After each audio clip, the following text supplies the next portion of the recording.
الله الرحمن الرحيم.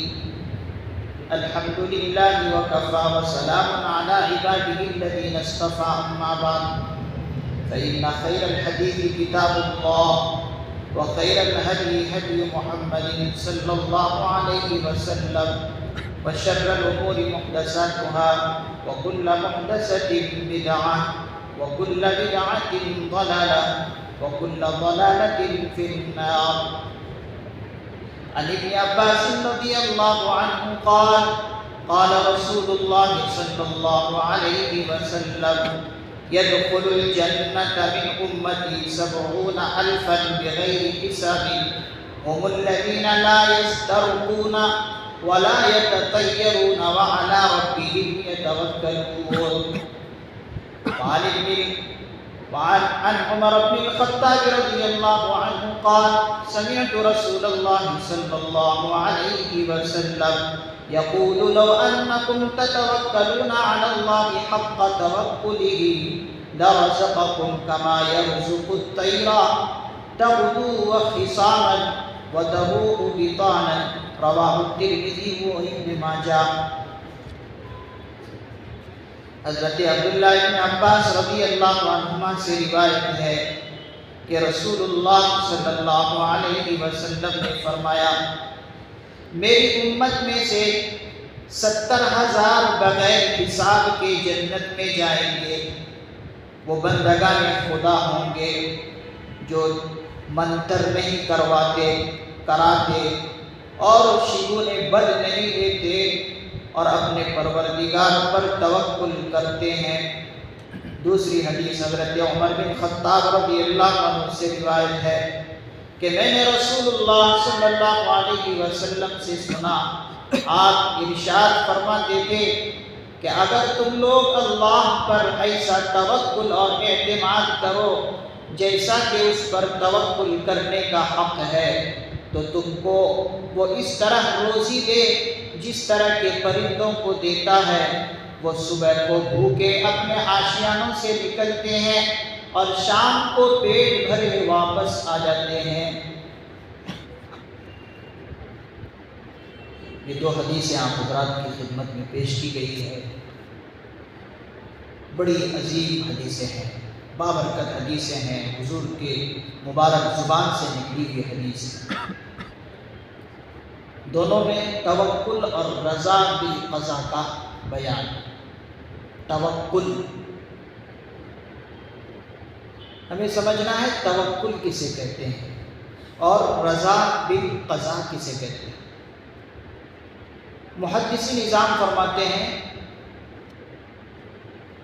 کہ اس کارخانے ہستی میں یہ جو دنیا ہے ایک سمجھیے کہ ایک کارخانے ہستی ہے اللہ کہ جو کچھ ہوتا ہے اس میں اور جس کو جو کچھ ملتا ہے یا نہیں ملتا ہے سب براہ راست اللہ تعالیٰ کے حکم اور فیصلے سے ہوتا ہے.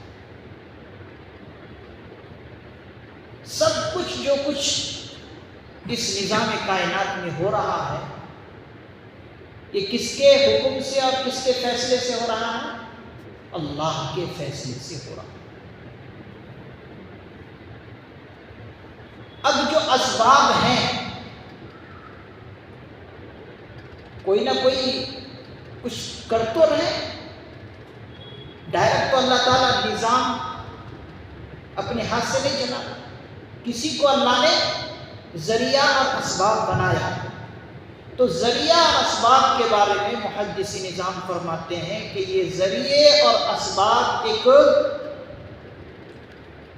راستے کے مانند ہے،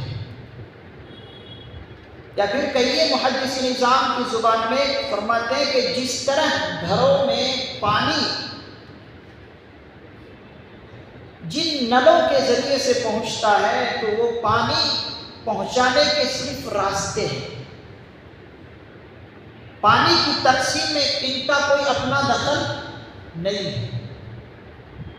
جو گھروں میں نلوں کے ذریعے سے پانی پہنچتا ہے تو صرف یہ کیا ہے پہنچنے کے ایک راستے ہیں.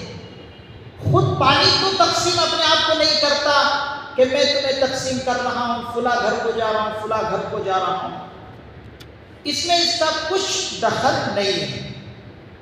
اسی کو محدث نظام فرماتے ہیں کہ یہ صرف اسباب جو آج دنیا میں ہیں، اسباب کے ذریعے سے جو کام ہوتے ہیں، مؤثر یہ اسباب اور ذریعے نہیں ہیں، بلکہ مؤثر اللہ کا حکم ہے۔ اللہ کی ذات کی طرف سے جو حکم اور فیصلہ ہے یہ مؤثر ہے۔ اب فرماتے ہیں کہ اپنے مقاصد اور اپنی ضروریات اور اپنے کاموں میں صرف اللہ کی ذات پر اعتماد اور بھروسہ کرنا اور اسی سے لو لگانا، اسی کی قدرت اور اسی کے کرم پر نظر رکھنا، اسی سے امید اور یا پھر خوف اور اسی سے دعا کرنا، بس اسی طرز عمل کا نام دین کی اصطلاح میں کیا ہے؟ توکل ہے۔ اپنا دل اللہ سے جوڑے رکھنا اور لو لگا لینا اللہ کی طرف، اسی کے کرم پر نظر رکھنا، اسی کا نام دین کی اصطلاح میں کیا ہے؟ توکل ہے۔ توکل کوئی الگ چڑیے کا نام نہیں ہے، پرندے کا نام نہیں، بلکہ اپنے دل کو اللہ سے مربوط رکھنا، اللہ پر بھروسہ کر لینا، اپنے تمام کاموں میں، چاہے آپ کا چھوٹا سا کام ہو، اس کام میں بھی بھروسہ اللہ پر رہے، اسباب پر نہ رہے، اسی کا نام توکل۔ توکل سمجھ میں آ گیا آپ کو؟ اب رضا بالقضا کسے کہتے ہیں؟ رضا بالقضا کہتے ہیں جو کچھ میرے ساتھ یا آپ کے ساتھ یا آپ کے گھر والوں کے ساتھ ہو رہا ہے، راحت اور سکون آپ کو مل رہا ہے یا مصیبت اور تکلیف کی گھڑی میں آپ ہیں، راحت اور سکون میں بھی اللہ کے فیصلے پر ہم راضی رہتے ہیں۔ بھائی ہمیں گھر میں سکون ملا ہے تو اللہ کے فیصلے پر ہم راضی ہیں۔ اسی طریقے سے محدث نظام فرماتے ہیں آپ کو مصیبت کی کوئی گھڑی آ گئی، آپ کی زندگی میں کوئی ناخوشگوار لمحہ یا موقع آ گیا، ایسے موقع پر بھی اللہ کے فیصلے پر راضی رہنا یہ رضا بالقضا، اس کو کیا کہتے ہیں؟ رضا بالقضا۔ خوشیاں والے موقع پر ہم اللہ کے فیصلے پر راضی رہیں اور غمی اور ناخوشی کے موقع پر ہم شکوہ شکایت کریں، یہ پھر رضا بالقضا۔ ہر فیصلے پر اچھا ہو رہا ہے، برا ہو رہا ہے، ہر فیصلے پر راضی رہنا یہ رضا بالقضا ہے۔ توکل وہ ہو گیا، رضا بالقضا یہ ہو گیا۔ اب اس حدیث کی وضاحت آپ حضرات کی خدمت میں بہت مختصر میں رکھتا ہوں۔ حضور علیہ الصلوۃ والسلام نے ارشاد فرمایا کہ میری امت میں سے 70,000 بغیر حساب کے جنت میں پہنچنے والے ہوں گے۔ 70,000 بغیر حساب و کتاب کے حضور کی امتی جنت میں جائیں گے۔ وہ کون ہوں گے؟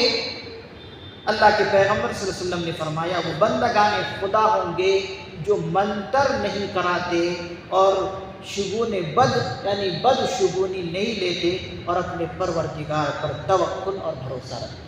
یہ وہ لوگ ہیں جو بغیر حساب و کتاب کے 70,000 جنت میں جائیں گے۔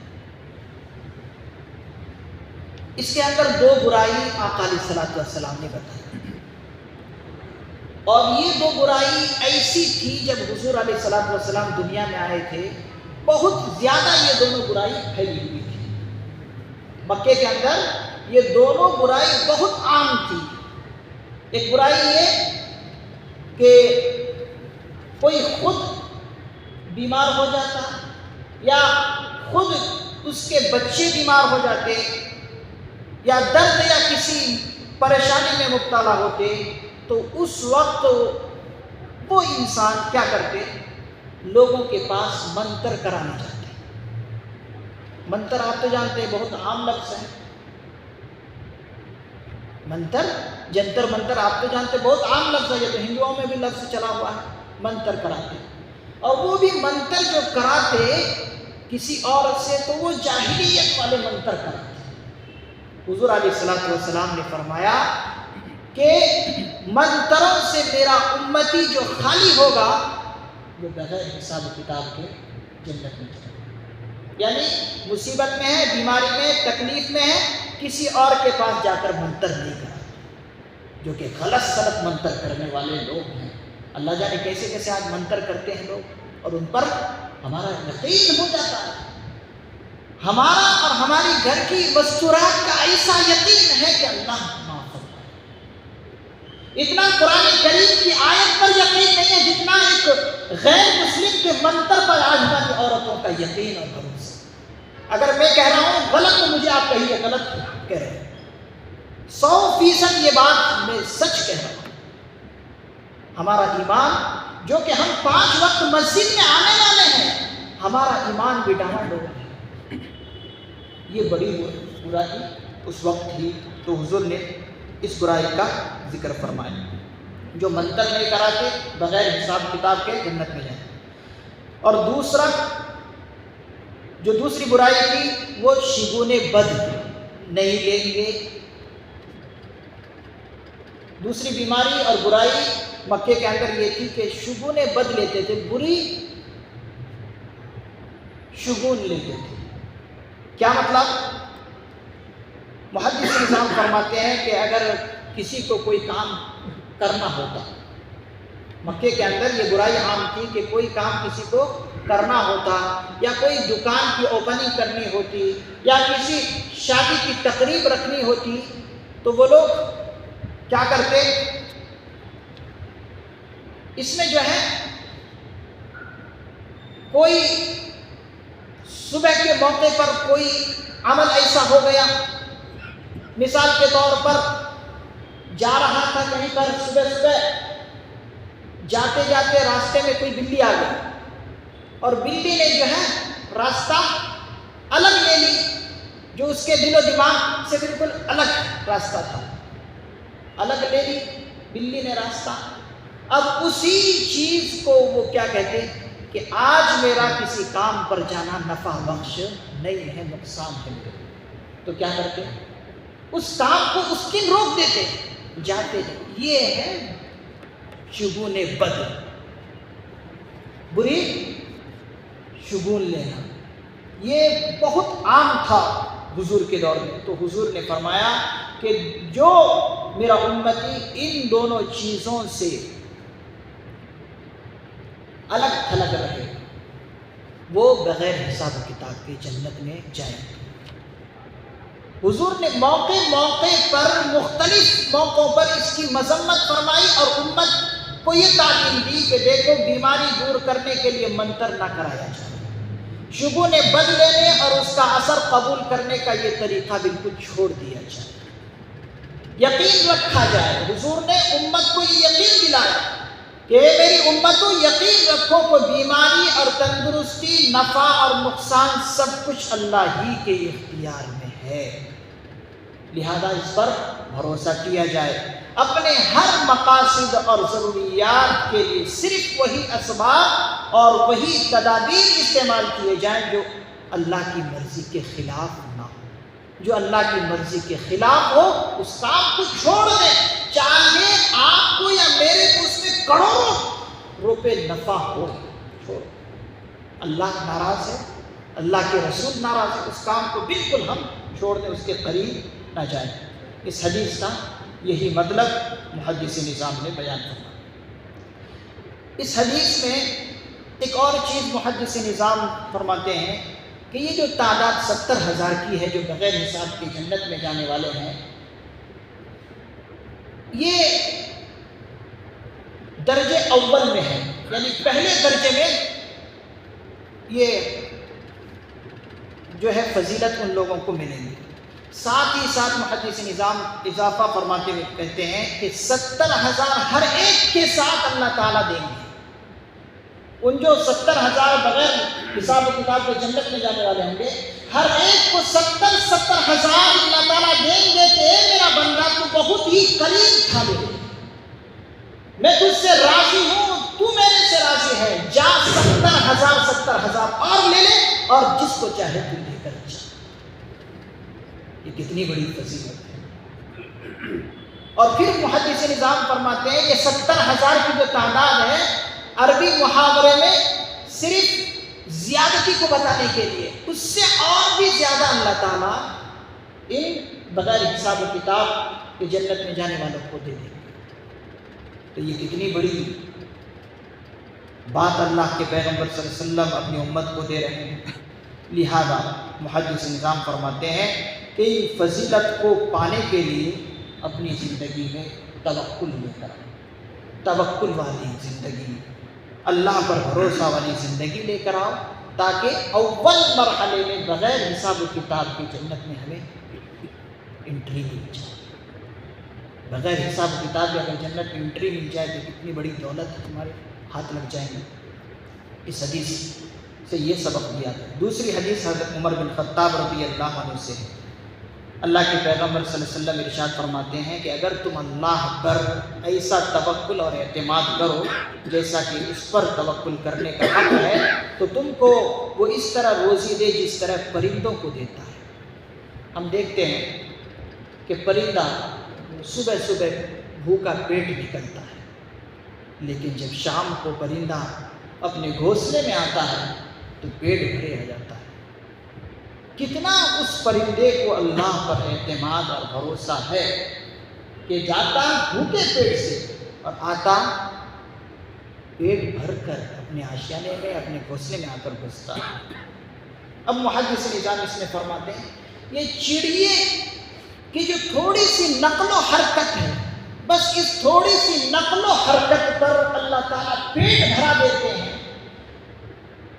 اب ان چڑیوں کے ذریعے سے امت مسلمہ کو حضور علیہ الصلوۃ والسلام تعلیم دیتے ہیں کہ میری امت تم ایسے ہی بھروسہ کرو نا جس طریقے سے یہ چڑیا اللہ پر بھروسہ کرتی ہے۔ تم جو اتنی آج محنت اور کوشش اور جد و جہد کر رہے ہو تب بھی خوشگوار زندگی حاصل نہیں کر پا رہے ہو، اللہ کو ناراض کر کے صرف نہیں کر پا رہے۔ اگر تم بھی تھوڑی سی قدر و کاوش کر لو اور اللہ پر اپنی تمام ضروریات اللہ کے سامنے رکھ دو اور احکام پر عمل کرنے لگ جاؤ، تو پھر اللہ تعالیٰ یہ تھوڑی سی جس طریقے سے چڑیوں کی تھوڑی سی نقل و حرکت پر پیٹ بھرا دے رہے ہیں، خوشیاں والی زندگی دے رہے ہیں، تم بھی اگر تھوڑی سی محنت کر کے اور اللہ کے احکام کو بجا لاؤ تو تمہیں بھی خوشیاں والی زندگی دے دیں گے۔ آج ہم اپنی زندگی کے پیچھے کتنی محنت کر رہے ہیں، ہم محنت کر رہے ہیں، ہماری گھر کی عورتیں محنت کر رہی ہیں، ہماری خواتین، ہماری بچیاں محنت کر رہی ہیں، تب بھی خوشگوار زندگی میسر نہیں ہے۔ وجہ کیا ہے؟ اللہ کے احکام پر عمل ہم نہیں کر رہے، یہ صرف گڑبڑی ہے۔ تو ضرورت ہے کہ ہم اللہ کے احکام پر پوری طرح عمل کرنے کے لیے تیار ہوں اور اللہ کے ایک ایک احکام، ایک ایک حکم کو ہم اللہ کا حکم سمجھیں کہ یہ اللہ کا حکم ہے، میرے رب کا حکم ہے، میرے مالک کا حکم ہے، میرے پروردگار کا مالک ہے، میں اس کو کیسے ناراض کروں؟